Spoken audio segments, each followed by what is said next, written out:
I've heard about that. But what is Heroes of the Storm?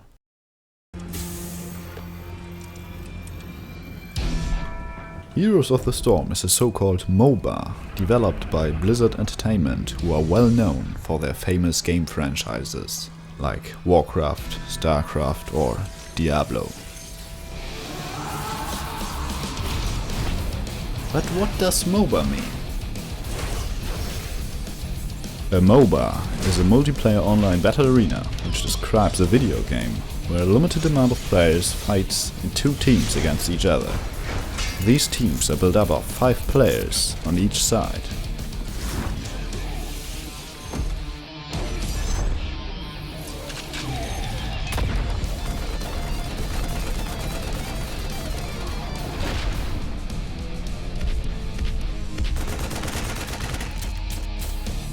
Oh shit. Nuclear launch detected. How do those arenas look like? This is the arena called Garden of Terror. The red team space is on the right side of the map, whereas the blue one is on the left side. They are connected through 3 lanes, all facing the enemy's core. The core constantly spawns little waves of minions who enter the lanes trying to reach the other side of the map. As soon as one of the 3 keeps gets destroyed, the enemy core starts to spawn a catapult in addition to every minion wave which faces that keep. These catapults deal huge siege damage, so you'll get under much pressure. Further on, there are 4s in each lane, 1 per lane and per team, which build the outer circle of a team's base. Every 4 and keep is protected with a wall and an additional tower. Both teams have 2 healing fountains per lane, where the players can get some health and mana back. Besides, there are mercenary camps which, if you defeat them, will fight for your team in the lanes and support your minion waves. Every map has its own map objective, which controls the main part of every game, because winning the map objective can give you a big advantage over your enemy's team. You win the game once the enemy's core falls.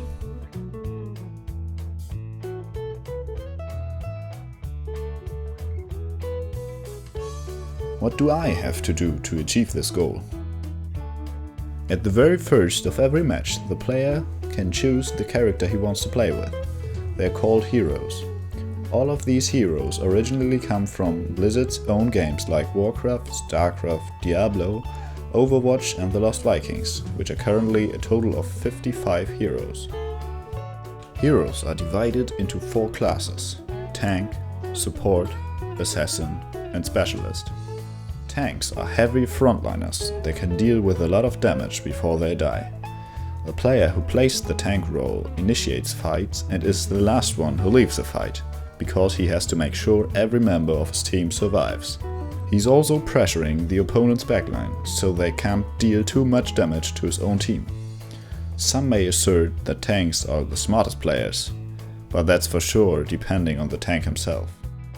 I've prepared a little video for you, which should show how tanks work, or how they should work. Just concentrate on the guy with the blue wolf, who's called Hecatras. That's me. Look at my positioning. I'm always between my team and the enemy's team. I'm aggressively blocking their way so that they can't reach us, or at least that they fear to reach us, because I'm in their way. Now you can see how I attack the enemy hero. He knows he's in the minority and that he has no chance to take this fight. He can't face me. I know this. So I'm very aggressive by pushing him away so that he can't deal damage, as much as he could do, to my team. I realized I can't reach this hero, so I had to return to my other teammates, and saving them works quite nice. Here's another good example of what I should do. Well, my teammates are quite low on health. The only assassin on the enemy's team who's alive gets pressured by me so that he can't deal too much damage. By annoying him, my teammates are able to kill the last few remaining members of the enemy's team, and we won the teamfight. A support's job is to keep his allies alive during the heat of the fight by either shielding or healing them. But they can also control enemy heroes by, for example, rooting, stunning or slowing them to prevent damage against his allies. Because of the support's ability to keep teamfights running, they are often prioritized targets and therefore have to be protected very well. In the next video, concentrate on me again, I'm playing a hero called Oriel, who heals at the amount of damage my teammates deal to the enemy team. And now, watch how it works. As you can see, I'm always trying to disengage from enemy heroes, but I also have to stay near to my team, so that I can heal them. It's pretty difficult sometimes. You're very often in a situation where you have to decide whether you heal your tank or your backline. Remember, you cannot always save everyone from your team, but you are the one who can make the best of it by deciding who gets a heal and who does not. Assassins deal damage and kill heroes. Only dead assassins are good assassins. This time, the big bad wolf Hecatras will try to kill sweet little pandas. Yeah, there's not much to say about that. Assassins kill assassins and they like it, and they could do this all day.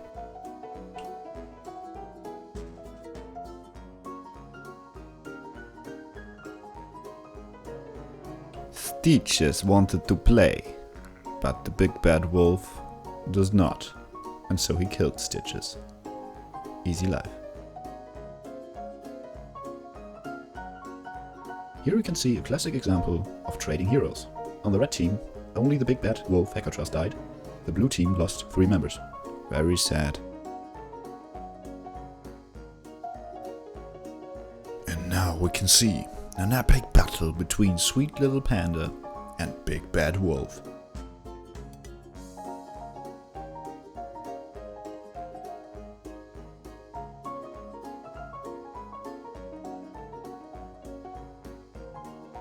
It seems Sweet Little Panda tried his best, but in the end, Big Bad Wolf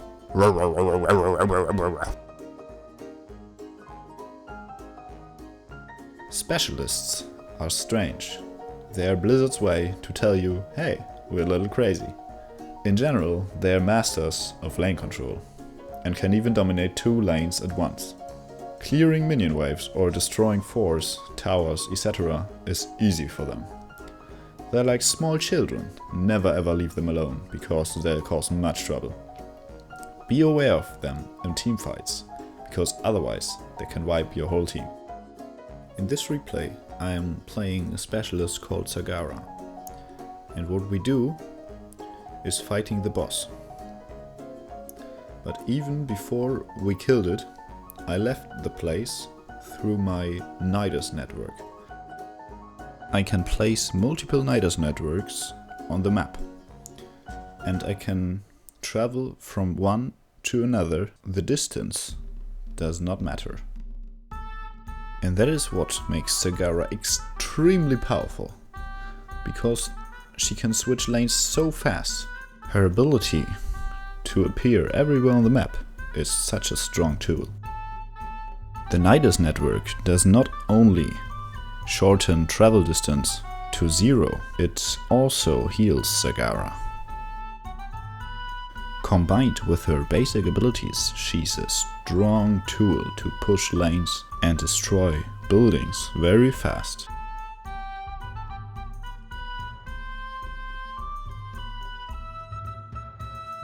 Heroes of the Storm is played from a top-down perspective, where the viewpoint is rotated slightly and you move your character by right-clicking on the ground. Once you join the game, you decide which lane you want to enter, and you start by killing minions. To do this, right-click on them or use the A key on the ground.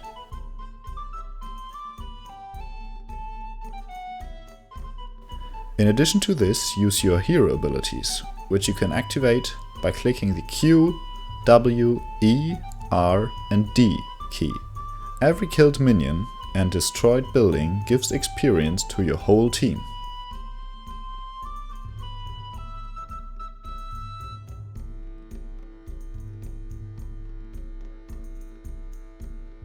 You level up with your whole team, and by reaching certain levels, you and your team members get new talents to improve your abilities.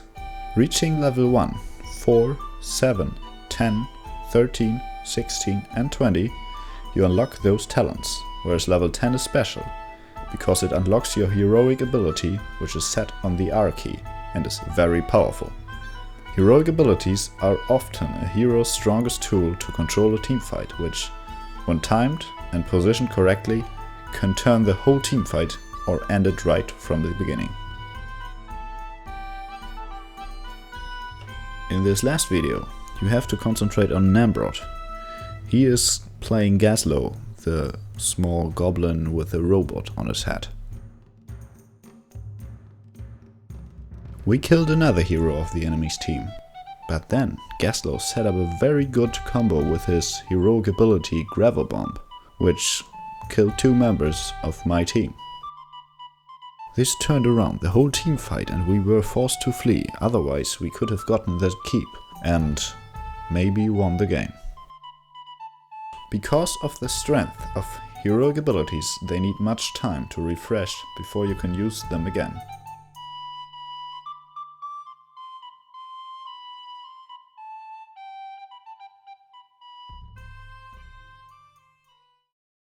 Thank you very much for watching my video. I hope you enjoyed it.